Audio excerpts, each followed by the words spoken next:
Hello everybody, welcome back to Witchfix. Today we're taking a look at a new YA novel series. I feel like it's a series of 2 books.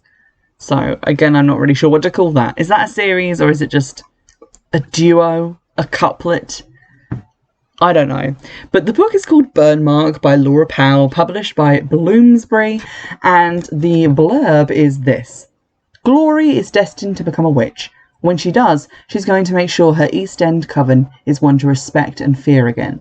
But a dangerous mix of conspiracy and betrayal raises the stakes, and then Lucas Stern, rich, privileged, and a potential witchfinder, enters her life. Now Glory and Lucas must put aside their differences to form an uneasy alliance and fight for their lives. Now I understand why this blurb is the way it is, because it doesn't want to give things away in the story. This is as usually going to be quite a spoiler-heavy review, but to be honest, I feel like it keeps something from you that it doesn't really need to. I'll get onto that in a moment. So to introduce the other main character, Glory is the witch of the story, according to the blurb. Basically, she lives on an estate in a poor part of London. She lives in a kind of communal house with a bunch of people who make up the Cooper Street Coven. Covens in this reality function as a kind of street gang, and they usually comprise 1 or more unregistered witches, but mostly just your normal gangster types. And I say unregistered witches because this is a world in which the witch hunts never really went away. We have witches who work a kind of magic called fae, as in like fairy, and they come into this at a certain age in their lives. It's slightly genetic, but also slightly random who will get it. And since the witch hunts of history and antiquity, the Inquisition has become part of the government. It's its own special force, and anyone who gets these fae powers has to be registered, and they can either work in like the NHS as a healer, or for the government as like a spy or law enforcement. Or they can go about their lives as a normal person, but they have to wear iron cuffs to quell their magical powers. And there's this huge deal being made at the moment about there being a new witch branch of the Inquisition, which is like using witches to stop witch crime. So obviously Glory's pretty much embedded in witch crime up to her eyeballs. Her family was once this great organised crime family featuring, like, I think her grandmother and her sister, the Starling twins, who were kind of like the Cray sisters of London, but not as violent and evil. But now their coven has sort of fallen on hard times, and it is connected to a separate coven which is more up and coming and is more controlling of them, which is another offshoot of their family. And Glory is getting restless. She doesn't want to be under their thumb.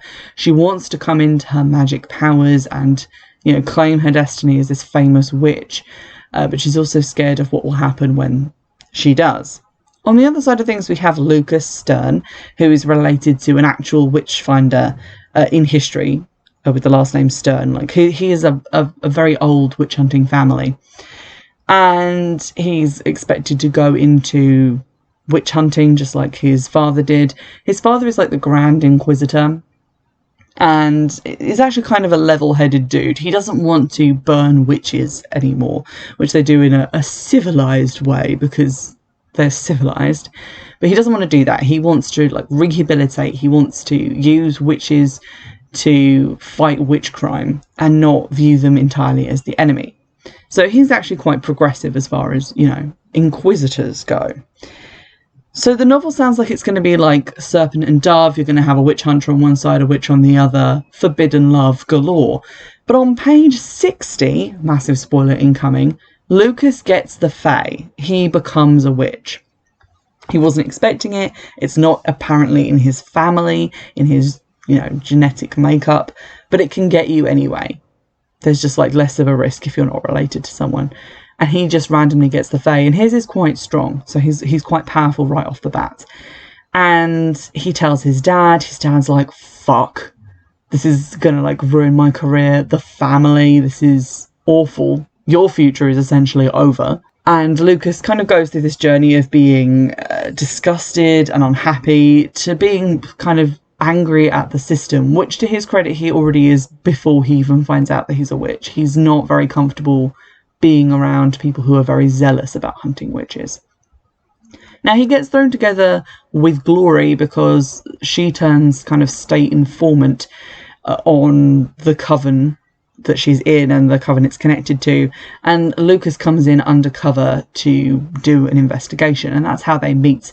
But they soon stumble upon a more sinister plot, and they kind of end up trusting each other and trying to solve it. So it's quite interesting. I really liked that it was based in England. I love when I find something that's like set in England, because it just feels like more relevant to me than so many other YA books that are set in different parts of America.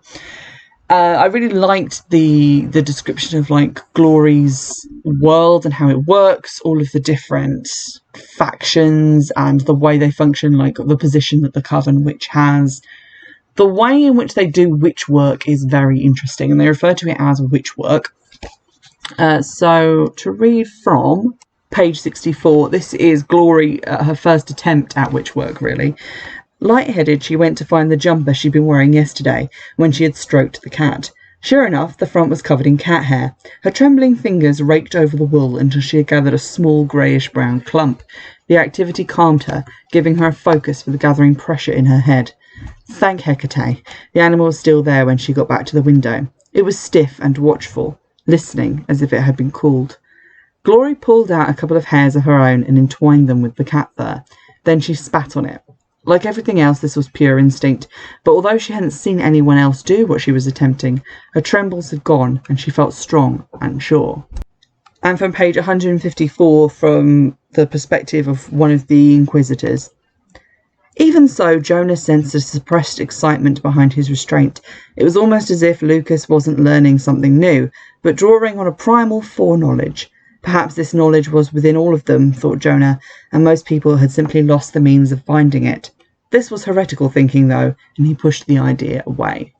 So the witch work in this is very much related to sympathetic magic. We see it demonstrated regularly throughout the novel how it works. For example, Lucas does a spell to stop a guard dog from detecting them, and he takes some sand that the dog has peed on and mixes it into some clay with I think some of his hair as well, and makes it into a little model dog, which he uses then to control the guard dog. And when he pinches its nose and smudges away its eyes and twists off its ears, it stops being able to smell, see and hear them. So it's very, closely connected, sympathetic magic. You're basically taking a bit of whatever it is, or something that represents what you want to affect, a bit of something real, something to do with that thing, and then mushing it together with something from yourself, whether that be blood, sweat or tears, anything really, to exert your control over it. And I really liked this style of magic. I really liked the fact that even though neither Lucas, because obviously why would he have been taught this, or Glory had been really taught anything about magic, and yet they felt it blooming inside them, this magic rising to the surface, and kind of instinctively began to work with it. And I really liked that there was no school sitting them down and telling them, this is the spell for this is the spell for that. But they just look at a problem and use their brains and their abilities to work out a way around it. So it's a really interesting way of building that magical lore, when you just kind of have a few basic rules, a few things that you just sort of need to know, and from there you can just invent whatever you want. And that is pretty similar to like the way I practice actual witchcraft. Everything that happens in the novel is kind of, you can say, analogous to the way like a lot of other sort of minorities are treated in England, in America as well. I think it most closely resembles maybe Islamophobia, because you have this like witch terrorist group that people are afraid of, but that leads to the punishment of anyone who is a witch, even though they might be just, your friend yesterday. As soon as you find out, oh, actually they're a witch, they become in your mind this like dangerous evil thing, and are persecuted and have their freedoms restricted just because of the actions of a few. And the way that this is justified, like these new terror attacks happening throughout the novel, the way that the government give out extra powers to the Inquisitors, it feels very reminiscent of, you know, actual things that the government have done. So that's quite handled quite well, and it has you looking at both sides of the argument, like, actually, neither of these are 100% right. But as Lucas and Glory kind of explore and get to know each other's worlds a bit better, they do suss a few things out and get to this middle ground where they identify, you know, who their real enemies are in this situation. I was quite relieved, like, by the time we got to the end of the novel, although they had become friendly, and I would maybe call them friends, there wasn't really a love story between Lucas and Glory. The way they get to know each other is very believable. They're both withholding different information that comes out at different times. They have to learn to trust each other, find out things about each other, and then learn to trust each other again. But there isn't a huge amount of, like, that romantic tension. There's a little bit of, like, tension here and there, but it's not a melodramatic YA love story. There isn't too much time given to that.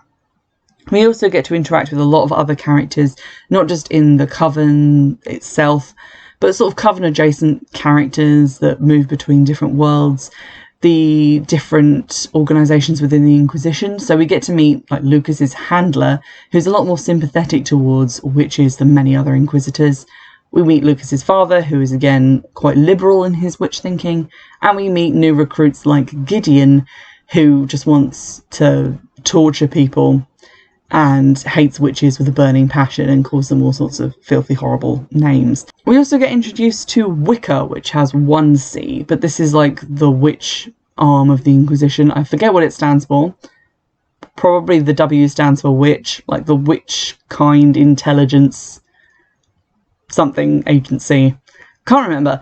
But I think this is where Glory and Lucas are going to end up for book 2, because Lucas is kind of working for them for most of this novel, and it seems like Glory is going to join them because various family secrets come out and she finds out that her upbringing is not all that she thought it was.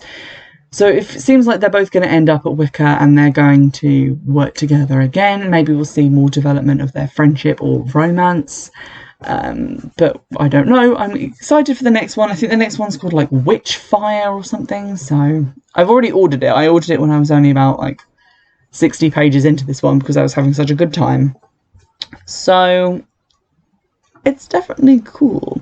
There's a lot of stuff in here which is a little bit grim and a little bit grisly. Like there's people setting themselves on fire.